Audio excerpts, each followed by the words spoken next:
Fusion, fusion, fusion. We have a fusion plan in front of us, finally, guys, and it doesn't look terrible. Let's go ahead and take a look at it together, because if we fail to plan, we're planning to fail, or planning to whale, and most of us want to avoid failing and avoid whaling. So let's see how we can do this fusion in the most easy way possible. Now, some of these events are not updated as to what they're actually going to require, and I'll show you. If we look in game here, we are going to be fusing for the epic Light Ward Siendra. See, a pretty cool name. What does the chimp do? Steals a buff, steals a chance of stealing turn meter, attacks all enemies. This is a self buff on increased accuracy and crit, so not that great. And then increase this champ's attack by 2% for each buff they receive, unless her multipliers are incredible. Seems kind of meh. Her speed is quite low at 95, but the attack actually could be okay at 1077. Realistically, this is probably not a champ most people are going to use. The rare as well. Looks cool. Looks a lot like the Ally Protect Minotaur as well. He has a chance of decreased attack, but it's the baby version. He has increased resist. This is actually kind of a cool buff, but I'm not sure where you would actually use this in the context of a rare, even on the free to play. And he plays the shield buff. This is actually pretty okay shield buff, but it's a 3-turn. So if it was 100%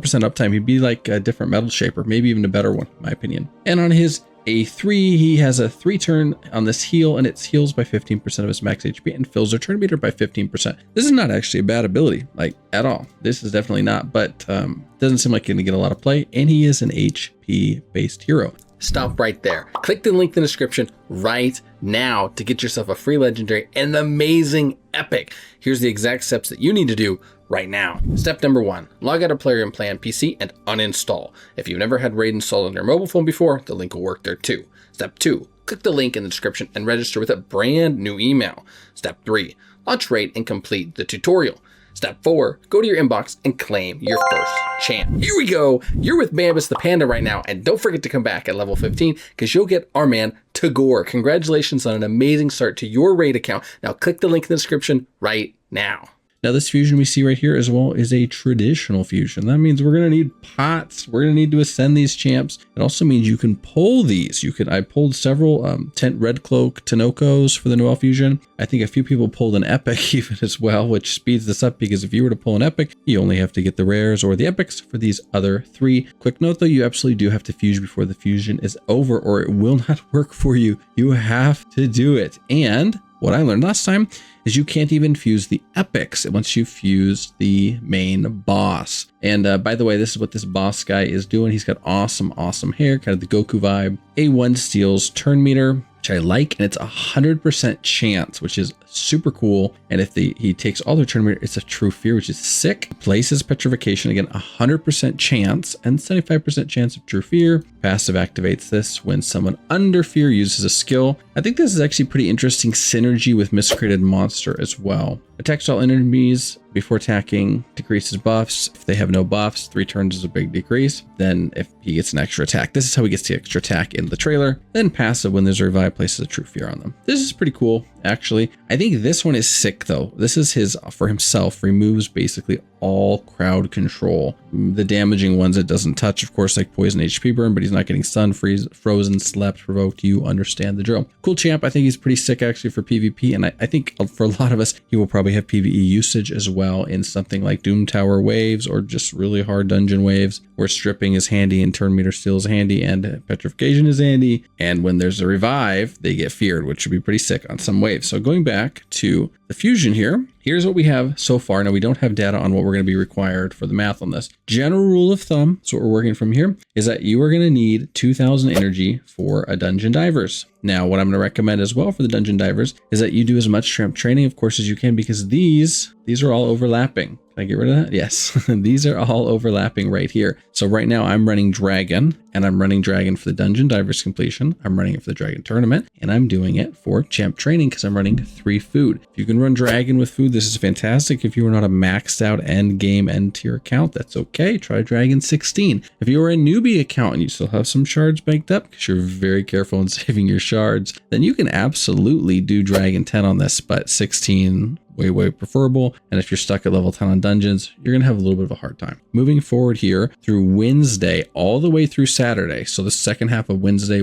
Thursday, Friday, Saturday, you have gear enhancement. This is artifact enhancement. This is whatever we want to call it, flavor of the week right now with Plarium. People tell you need 12 to 16 mil for these approximately. I've heard 20 mil. I usually start with like 1, and over the course of the dungeon drivers and the dragon tournament and champ training, if I'm still champ training, I get the silver to do this. An easy way to do it as well is use RSL helper or do it manually. Roll your gear to 4, and I'll show you why that is real quick. So if you roll good gear to 4, even bad gear to 4, you basically turn a profit when you sell it. So let's say we go in here and I say, oh, I've got a bunch of unrolled gear. Let's roll it. Now, if we roll speed, we'll probably keep this piece. Okay, we'll keep the piece, and we're on video. Any content creator luck here, any content creator luck. That's a pretty bad second roll. But if we were to roll it and it missed speed, we would instantly sell it. Let's go a piece like this. Okay, yeah, I purge gear way too often. Here we go. Here's a chest, please. Let's say we badly wanted it to roll attack, and we would go to 4 and sell it. Now, this is a great thing to do. So if you haven't gear cleansed lately and you need to, don't do it yet. Wait for the enhancement to go on, because let's say these are 8% defense gloves, and to roll them to 4, it's going to cost me 6,300, and I get 42,500 back. On epics, typically I'll roll to 8. I don't go further than that. So on legendaries, I'll also go to 8, but rares is pretty much just a roll to 4. Let's see on something like this helmet.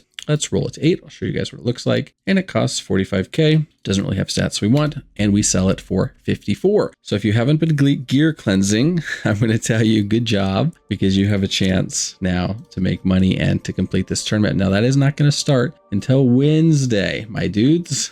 Wednesday, my fellow dudes. And so definitely don't be doing your artifacts and cleansing before that. Coming up into that is going to be Ice Golem tournament. Sorry for putting that over the top. What for Ice Golem tournament do you need to do? Well, you're just going to do 20, just like you're going to try to do for Dragon. If you don't have a team that's going to do 20, you're going to do 16. If you can't do 16, probably going to do 10. Let me look at my sheet real quick. Ayumi Love is also a great resource on this. There's some janky Imgurs as well, and I'll pull it up on the screen here. All right, here it is in sort of a janky way on the screen. This is from Imgur, but I think it's originally from Ayumi Love. But we'll see on this as well. So if we were to go to stage 20, the points we're going to get for like a dungeon diver or tournament points on stage 20. This is across all level 20 dungeons. So Dragon, Ice Golem, Spider basically as well. Spider's math is a little different, but it's close enough. You're looking at 17.8105. None of these are going to be including super raids as well, or double raids, whatever you want to call them. So that's for 20. So if we're to say, well, at 16, it's going to be about 13 points. Then at 10, it's going to be about 18.9. So it doesn't look like there's any crazy sweet spots here as well. Now you've also got points per energy as a ratio here. So it's almost 1-to-1 on 20. If you guys see, it is 1. Make sure it's visible. It's not visible. There we go. It is down here on 20. It is the 1.1, and then it gets slightly worse. 16 though is actually basically the same energy ratio as 19, and that's why we say it's pretty okay use. And then if we go to 10, it's 7.4, which is actually pretty good. Although it looks like 11 might be a little more efficient. 12 is bad. Don't be doing it. The bottom line is, go ahead and do dungeon 20s if you can. Can't understand. We're not all built that different, but you probably are. And if you can't, good luck, but do 10 and do 16. All right. So besides that, we're going to be moving forward into more champ training, classic arena takedown. Now the summon rush here I've written sacred on, because you really want to be pulling sacreds if you're pulling anything for summon rush, or just greens as well. You don't really want to be doing anything on the in-between if you can help it. Champ training is going to be just basic. You're going to be running campaign. This is also going to overlap with the spider tournament of the second kind of third, I guess, or second 2/3. So if you're doing fine, you're confident you're going to have daily energy, or you've got energy banked up, you can definitely just start running teams of food through spider as well, even if it's a lower spider, because you're double dipping. So typically, you're right, you want to be more efficient on your energy, but if you're actually able to complete both tournaments at once, and it's going to be really nice with gear enhancement, because spider as a dungeon is absolutely fantastic. And in fact, if you are low on energy, I would probably do spider for this second dungeon diver. So you give your Ice Golem done here, and then I would switch over to Spider if you're still needing for DD. And also, of course, try to tag Ice Golem here with the Dungeon Diver. But I think you guys know that. It's in like every video, it's in every post, but it's probably worth saying. We're going to have a Fire Knight tournament. I'm not a big Fire Knight fan, but of course, we're lining up with a Dungeon Divers. The difference here is actually we're going with another Classic Arena Takedown. By the way, those are super easy. Use your daily, use all the stocked up tokens I'm sure you have. Use your refreshes when you can. This is an absolutely not pay to win event. You can get through super easily. The Champion Chase here as well. Champion Chase is a great time to be pulling your fusions. You have fragment fusions, for example. Fantastic time to do that if you have broad maw fusions prepped. Great to do it if you don't have any prep, but you have some time. About 10 days out from this, so you actually could get some stuff prepped, and I probably will try to prep even on the main here. For the classic arena takedown here, just do what I said. And then last, gear enhancement. This is chilling. You know the drill. You've already done potentially part of 2 dungeon divers in a spider. You've done a fire knight. You've sold a bunch of the gear that's not good. This is also going to be 2x regen here. And dragon is 2x speed. I don't know what Ice Golem is because I don't care about any of the sets that Ice Golem, if I'm being honest with you. So your mileage may vary. Don't dump much energy in Ice Golem unless you care about those sets. But dragon speed, we all care about. Most of us are going to care about regen a little bit too for solo activities as well, with solo champs. On Friday the 14th, we're going to have a summoning rush, and I'm expecting a 2x for this event. I haven't seen anything announced yet as of the time of this video on March 11th at really late AM, but I'm expecting to see a 2x for this actually popping up immediately, maybe even before the video goes live. So that's kind of how I'm going to handle the fusion, and I'm going to recommend people do the same thing. Unless you want to do it a totally different way and rock your socks off, but you're going to double up on champ training and dungeon running with running food if at all possible. You're also going to be not sweating your gear enhancements too much because you have a lot of dungeon divers going on, so you can go ahead and bust those out. In fact, if you're also short on energy, guys, one good way to grab some is boop, boop, boop, boop, hop over to the clan shop, and you may have energy in here. You may have silver in here, and I've used these in a lot of the fusions to push the fusions. And by the way, this is your reminder to take quests or to finish quests, because holy smokes, it looks like I have quest reset in 3.5 hours and I haven't done spiders since I grabbed the quest. But clan shop is a really, really excellent way to push through on fusions, especially once we reset here. Perhaps we'll reset some energy as well. Let's take our pool. Yeah. All right. Well, there's an equal chance on any of those. Thanks for watching. This is the Casual Samuel video. Happy fusion, and I'll see you guys on the other side.